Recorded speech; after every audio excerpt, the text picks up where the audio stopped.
Welcome to my review of the Avengers Airsoft M4 AEG bundle package.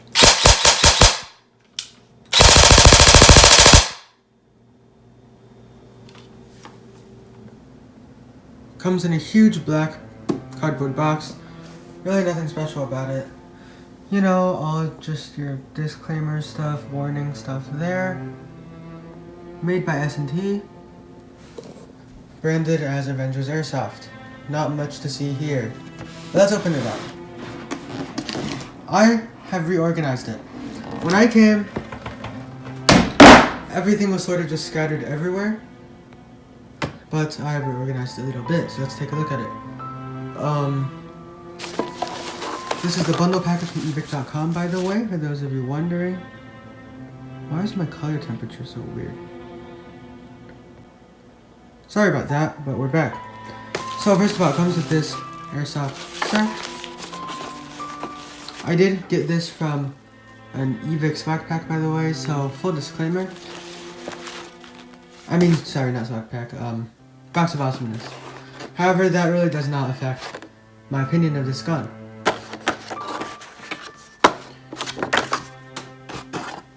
Instruction manual. Let's take a look. Really not very detailed. It does have a parts list, which is pretty nice. Okay, comes with two magazines. The standard metal high cap, and then the plastic one with a window that simulates the shells. Looks pretty fake, but it's also pretty cool. Also says 30 round BAMF. This magazine gave me a few problems, and you may notice this. I'll get to that a little bit later. Two 9.6s, 1600 nunchucks.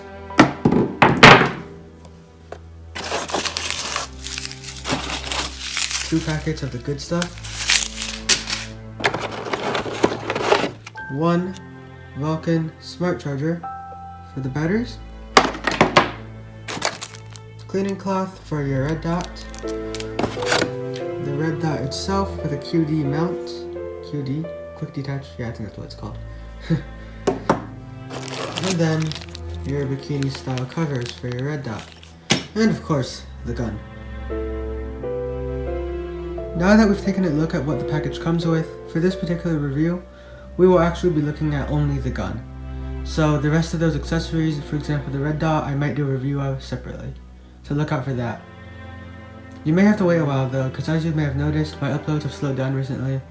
That's due to one, lack of motivation due to the demonetization of not only my channel altogether because of my lack of subs, but more importantly YouTube's new policies on things like firearms. This is not a firearm.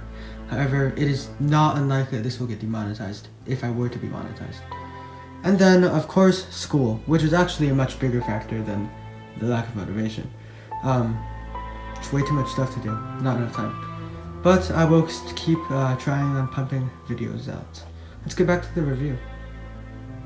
So this particular gun is made of all plastic, pretty much. Of course, that's for externals. So plastic body, feels very solid. The finish, it's not shiny at all. Yeah, sort of this rugged finish. Some people may not like it. I don't mind it. It sort of gets dinged up pretty easily. Sort of weird. It does have this nice logo.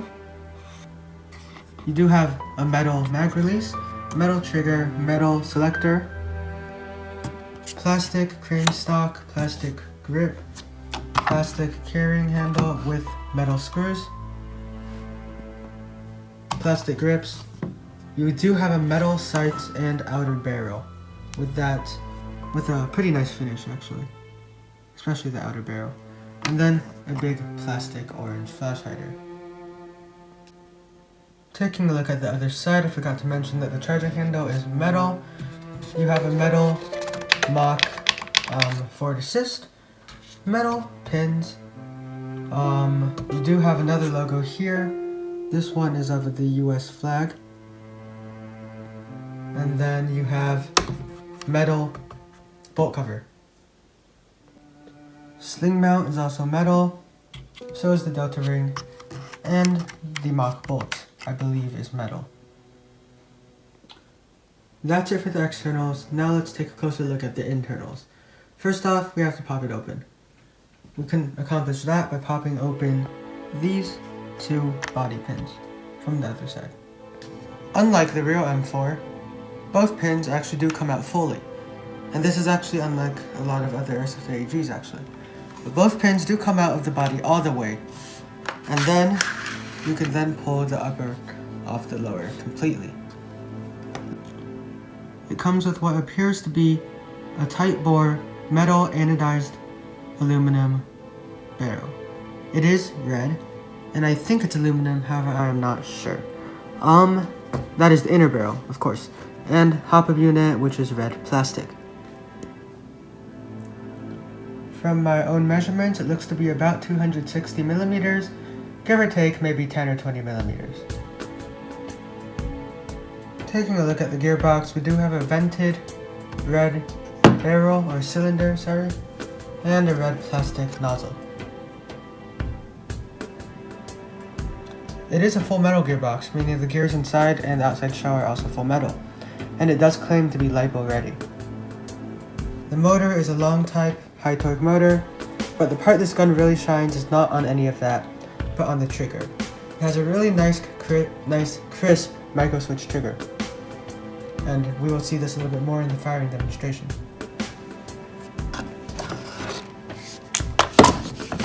The fire selector has a very nice distinctive click. However, the tap-it plate actually gave me quite a few problems, which we will once again get a little bit later. Due to its plastic construction, this gun weighs a mere 4.623 grams? Wow. 4.623 pounds, which is not all that surprising. It's also not necessarily a bad thing, because it makes fatigue much less once you're on the field. To adjust the hop-up, simply pull back on the charging handle, and that will reveal your hop-up unit behind the mock bolt. From there, it can be adjusted by rotating the style.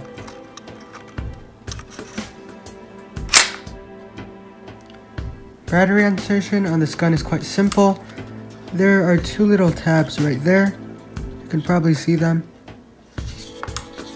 They're part of this butt pad. You just press on them, and then the butt pad will pop out. They are very stiff at first, but they do loosen up over time. That reveals the inside of your crane stock where your battery storage is. Perfectly fits a 9.6 nunchuck battery that I have here. Sorry, you probably can't see much. We're just gonna plug it in here. That's upside down. Once you have the battery plugged in,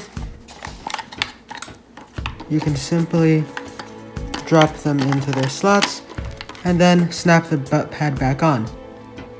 This is a screwless design, so it requires no screws, no tools, nothing like that, which is very convenient for the field. It is important that you have the stock all the way in when you do this. So we've got the mag all loaded up and the battery is charged, not fully, but enough. So let's get to the shooting. Starting with semi-auto first. Let's go full auto.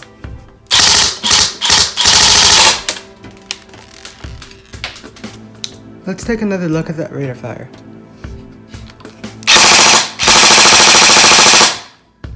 You can hear that it is quite high, but in fact, it will be even higher when the battery is fully charged. Not by a significant amount, but by a noticeable amount. Now, let's take a look at the trigger response. Remember, it has a micro switch trigger.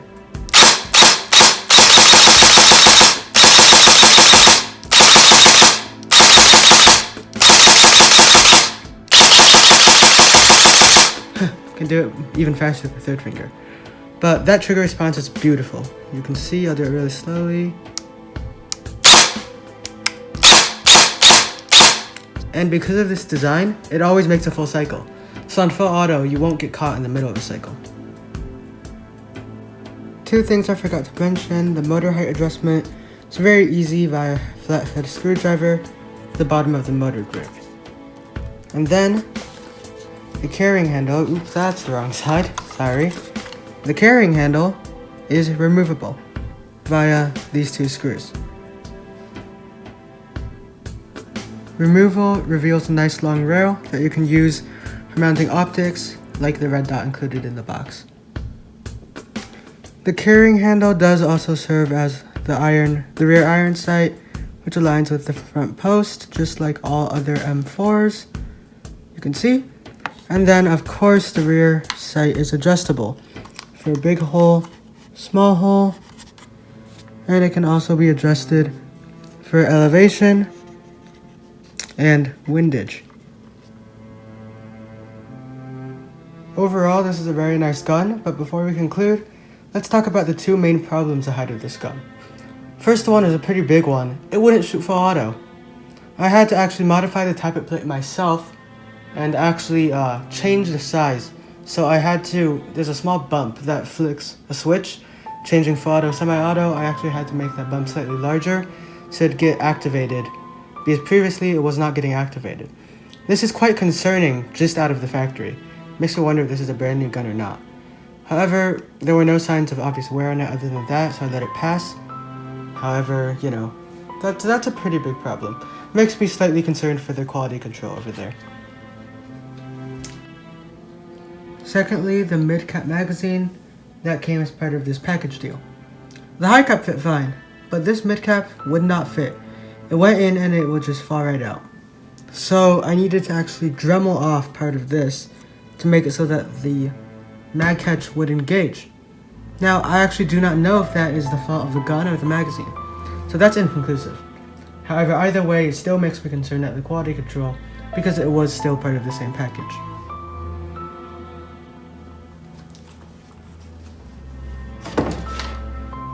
So with those two problems in mind, this gun is still a very, very good gun. So with those two issues in mind, this gun overall is still quite a good gun. It has not had any reliability issues, feeding issues, or any of that for me. However, I haven't used it a lot either, so I can't really speak to that.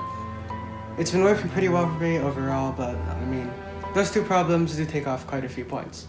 However, I'd still recommend it overall. For somewhere around $180, you really can't beat it. With an all-metal gearbox, pretty nice construction, Lipo ready, 2 batteries, a smart charger, and the red dot sight, which alone is probably worth $30 to $50. So this is overall a very nice deal. As I said, the quality control could use some work, but I'd still recommend it.